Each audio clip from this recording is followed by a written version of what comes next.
नमस्कार, आप देख रहे हैं प्राइम न्यूज और मैं हूं आपके साथ आलोक शुक्ला। उत्तराखंड प्राइम में आप सबका स्वागत है। कोविड कंट्रोल को लेकर सीएम तीरथ सिंह रावत सख्त हैं।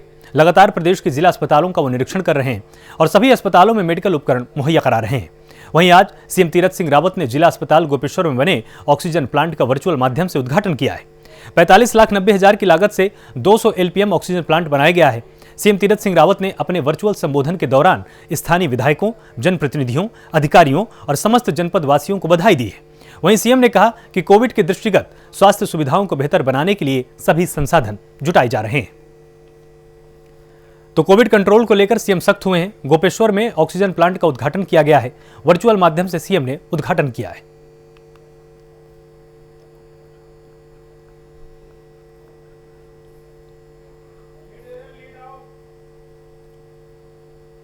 तो गोपेश्वर में ऑक्सीजन प्लांट का यहां पर उद्घाटन किया गया है।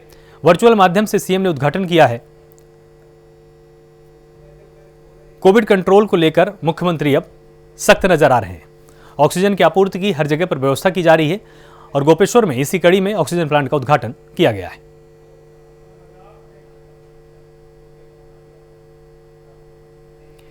पिंडर घाटी के डुंगरी ग्राम पंचायत में इस समय कोरोना संक्रमितों की भारी तादाद को देखते हुए प्रशासन ने ग्राम पंचायत को कंटेनमेंट जोन बनाकर गांव में आवागमन प्रतिबंधित किया हुआ है। इस ग्राम पंचायत में 407 परिवार और 1557 की जनसंख्या है। और बताते चलें कि अभी तक आए RT-PCR रिपोर्ट में 68 लोग कोरोना से संक्रमित भी पाए गए हैं। कंटेनमेंट जोन बनाए जाने के कारण यहां खाने पीने की वस्तुओं का संकट अब गहराता जा रहा है। जगह जगह पर अब सैनिटाइजेशन की प्रक्रिया का पालन किया जा रहा है और खाने पीने का सामान भी यहां पर प्रशासनिक अधिकारियों और कर्मचारियों द्वारा उपलब्ध कराने की कोशिश हो रही है। तो डुंगी ग्राम में कंटेनमेंट जोन अब घोषित कर दिया गया है। आपको बताएं कि लगभग 1500 से अधिक की आबादी है। जब यहां पर कोरोना का टेस्ट किया गया तो गांव के 68 लोग यहां पर संक्रमित पाए गए।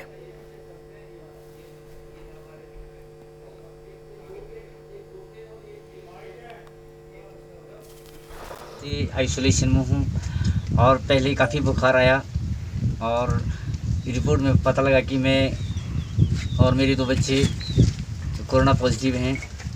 तो यहाँ पे मेरी समस्त ग्राम सभा भाई साहब श्री प्रधान जी, रावत जी, जिस प्रमुख कुशलानंद सती जी, अनिल मिलाल जी और जो जितने भी यहाँ पे यूथ मंडली है कोरोना वायरस की, सभी ने अभूतपूर्व सहयोग दिया। इसके लिए मैं आप सभी लोगों का हृदय की गहराई से हार्दिक आभार व्यक्त करता हूँ। धन्यवाद जी। पहले तो मैं यहाँ पर आप ग्राम पंचायत डुंगरी में जो आप ये यहाँ पर पहुँचे, कितने भी हमारे यहाँ पर कोरोना पॉजिटिव लोग हैं, पहले तो मैं आपका तहे दिल से धन्यवाद करता हूँ।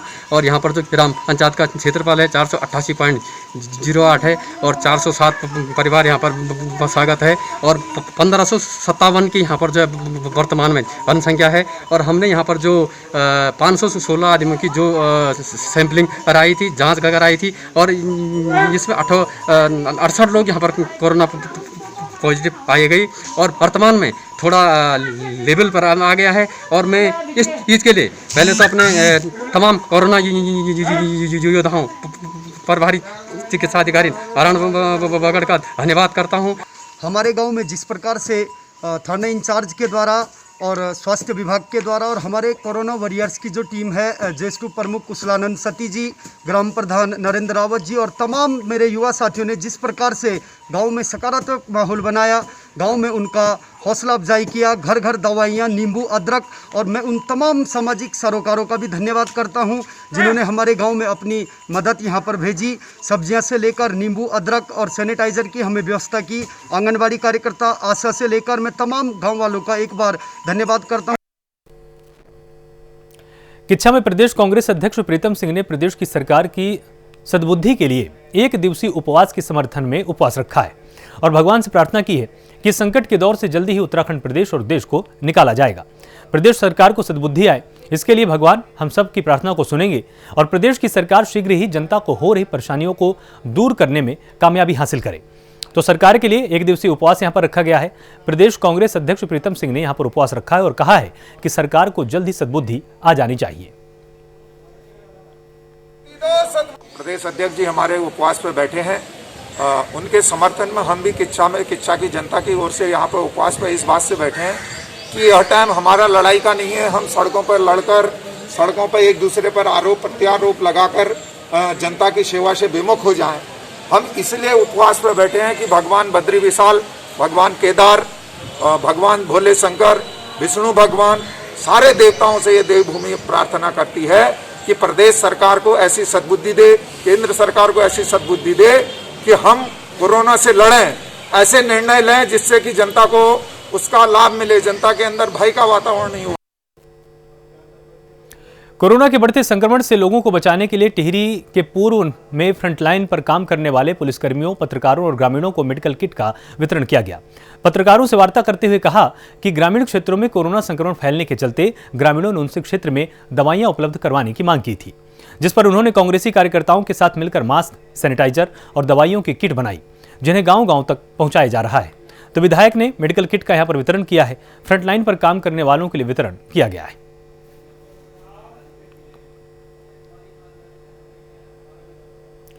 कोरोना की रोकथाम को लेकर सरकार और प्रशासन मुस्तैदी के साथ काम कर रही है। टिहरी जिले के चंबा ब्लॉक सभागार में गांवों में लोगों को दी जाने वाली आइवरमेक्टिन दवा पैकिंग का कार्य शुरू किया गया है, जो कि अब सभी गांवों में ग्रामीणों को दवाई दी जाएगी। ये गोली 10 से 15 साल के लोगों को दी जाएगी। चंबा ब्लॉक के एडीओ पंचायत शिवराज चौहान ने बताया कि दवा पैकिंग का काम किया जा रहा है। वहीं ब्लॉक प्रबंधक NRLM चंद्रमणि उनियाल ने बताया कि उनके द्वारा गांवों में गठित महिला समूह द्वारा दवा के पैकिंग का काम किया जाता है।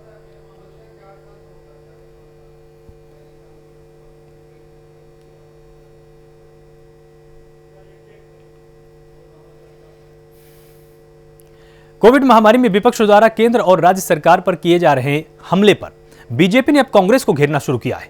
हल्द्वानी में बीजेपी कार्यकर्ताओं ने कुमाऊं कार्यालय में मौन व्रत रखते हुए कहा कि इस महामारी की घड़ी में भी कांग्रेस राजनीति करती है।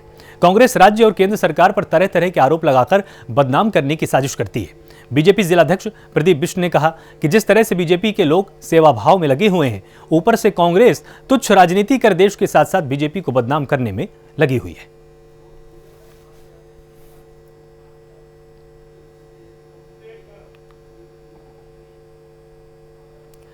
लालकुआं के विधायक नवीन चंद्र दुमका और उप जिलाधिकारी ऋचा सिंह ने पहल की है, जिसके तहत राजकीय इंटर कॉलेज में वैक्सीनेशन सेंटर का शुभारंभ किया गया।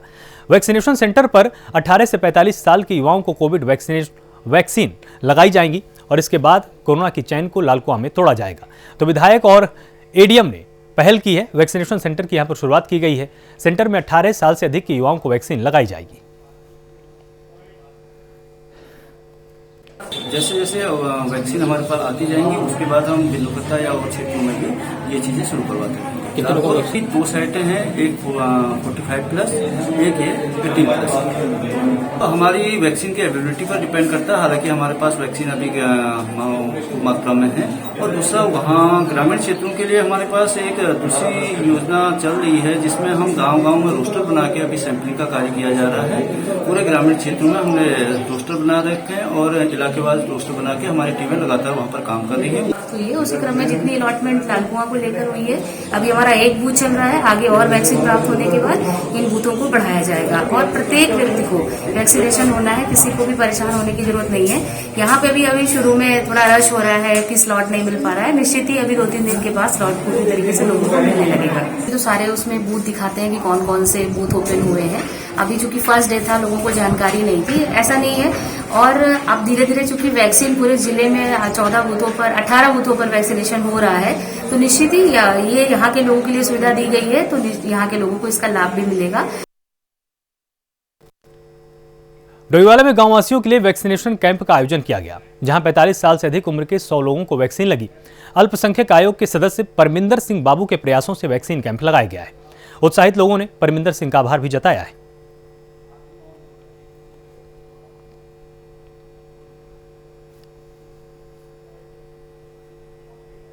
लोगों में वैक्सीन लगवाने का बहुत उत्साह है। माननीय एसडीएम साहब को हमने ज्ञापन दिया था 45 साल से ऊपर के व्यक्तियों को वैक्सीन लगाई जाए।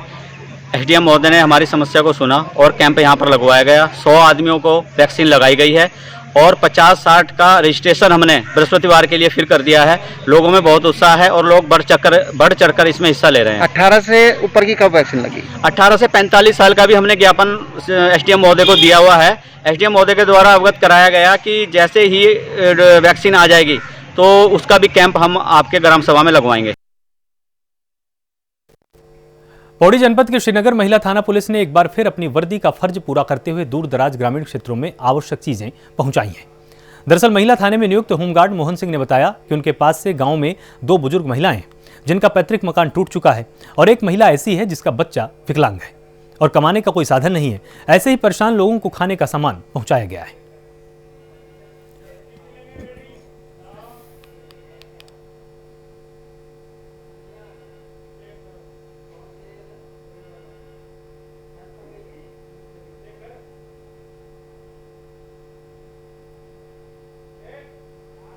वहीं डोईवाला में गांववासियों के लिए वैक्सीनेशन कैंप का आयोजन किया गया। यहां 45 साल से अधिक उम्र के 100 लोगों को वैक्सीन लगाई गई। आपको बताएं कि अल्पसंख्यक आयोग के सदस्य परमिंदर सिंह बाबू के प्रयासों से वैक्सीन कैंप लगाया गया है। उत्साहित लोगों ने परमिंदर सिंह का आभार भी जताया है।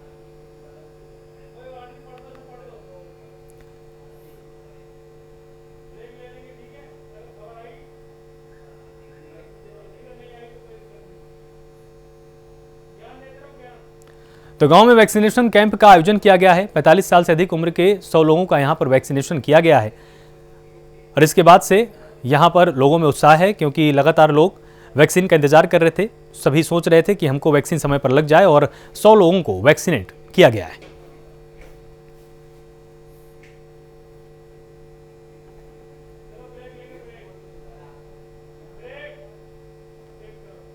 रुड़की में आपदा में अवसर तलाशने का एक और नया मामला सामने आ चुका है।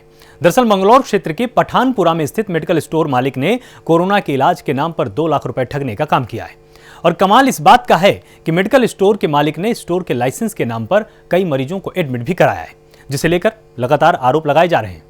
तो आपदा में अवसर तलाशने का मामला सामने आया है। कोरोना के इलाज के नाम पर ठगी की गई है। स्टोर के मालिक ने 2 लाख की ठगी को अंजाम दिया है।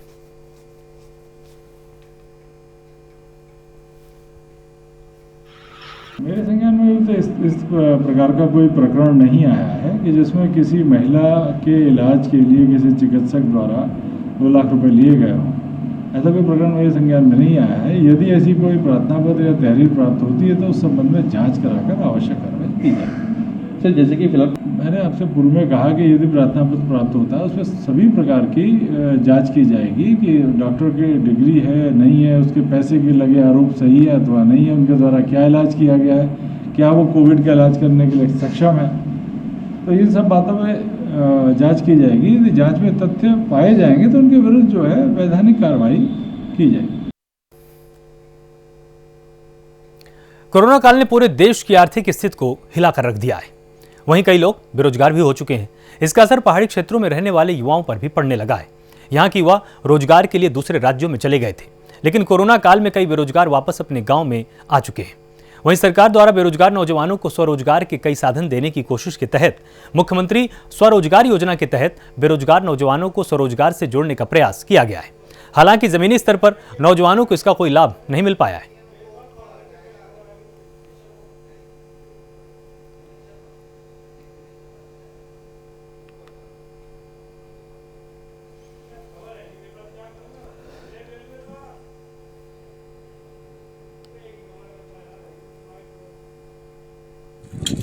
उत्तराखंड सरकार प्रवासियों और किसानों के बारे में कतई चिंता नहीं कर रही है। मैंने ख्यारसी गांव में 3 उन्नत कृषकों के खेतों पर जाकर के जब देखा कि वो टमाटर, शिमला मिर्च की खेती और वहां पर फलोद्यान का काम बहुत बेहतर तरीके से कर रहे हैं, लेकिन उनको मार्केट न मिलने के कारण उनकी सारी मेहनत बेकार चली जाएगी। और इस कोरोना काल में जब लोगों के सामने रोजी रोटी का संकट हो तो फिर ऐसे में ये नुकसान बर्दाश्त करना संभव नहीं है। अभी हमारे सामने कैंपटी के कुछ नौजवानों ने स्वरोजगार के तहत अपने खेतों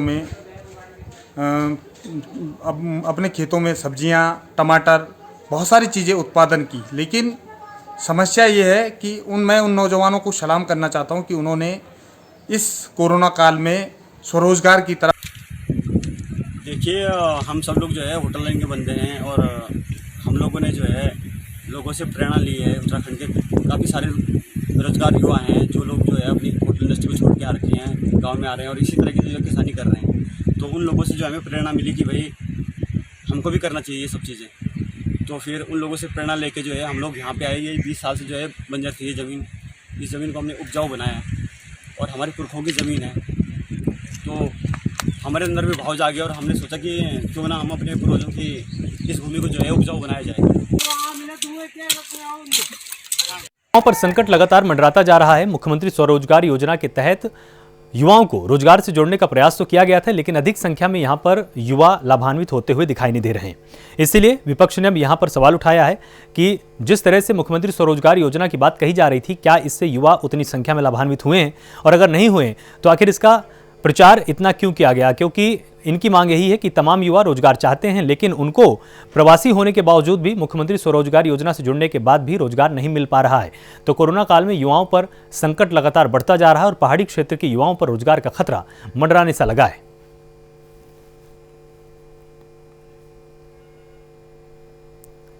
मुख्यमंत्री स्वरोजगार योजना के अंदर यह प्रावधान किया गया था कि किस तरह से जो भी प्रवासी आएंगे यहां पर उनको वित्त पोषण भी दिया जाएगा, उनको आर्थिक सहायता दी जाएगी ताकि वो कोई भी छोटा अपना बिजनेस शुरू कर पाएंगे। इसमें मत्स्य पालन भी था, कुक्कुट पालन भी था, हथकरघा उद्योग भी था। इस तरह के तमाम छोटे मोटे उद्योग शामिल किए गए थे। इनकी एक लंबी सूची है जिसमें लोन दिया जाना था और पूरा प्रावधान किया जाना था कि किसी भी तरह से यहां पर युवाओं को रोजगार मिलता और उनको आर्थिक मदद मिल पाती।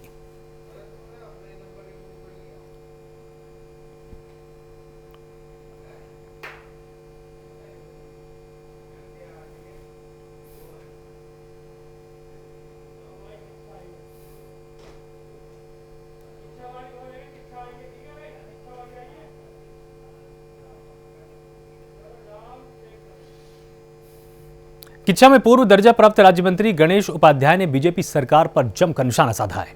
उन्होंने कहा कि उत्तराखंड में कोरोना महामारी का बहुत ही प्रकोप बढ़ता जा रहा है। 50 लाख वैक्सीनेशन के सापेक्ष मात्र 2,20,000 वैक्सीनेशन किया गया है। उसकी तैयारी अभी अधूरी क्यों है? ब्लैक फंगस बीमारी ने उत्तराखंड में अपने पैर पसारने शुरू कर दिए हैं, जिसकी तैयारी अभी तक शुरू नहीं हुई है।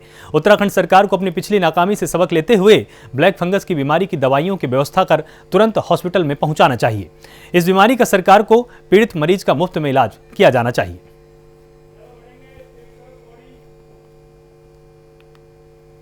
वहीं उत्तराखंड में मौसम का मिजाज भी धीरे धीरे बदला हुआ है। जहां बद्रीनाथ और केदारनाथ समेत ऊंचाई वाले इलाकों में बर्फबारी हुई तो वहीं निचले इलाकों में बारिश से मौसम सुहाना हो चुका है।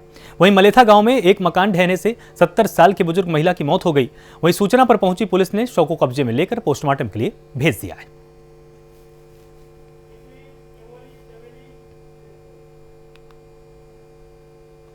चमोली में 18 से 44 साल की उम्र के लोगों का वैक्सीनेशन का कार्य सुचारू रूप से चल रहा है। इस आयु वर्ग में अब तक 10,964 लोगों का वैक्सीनेशन किया जाना है। शनिवार तक 695 लोगों का टीकाकरण हुआ है। पीजी कॉलेज गोपेश्वर में 103, पीजी कॉलेज कर्णप्रयाग में 99, जोशीमठ में 143, गैरसैंण में 139 और देवाल में 93 लोगों को वैक्सीन लगाई गई। जिले में वैक्सीनेशन को लेकर युवाओं में खासा उत्साह है। वो लोग सामाजिक दूरी का पालन करते हुए वैक्सीनेशन सेंटर में पहुंच रहे हैं।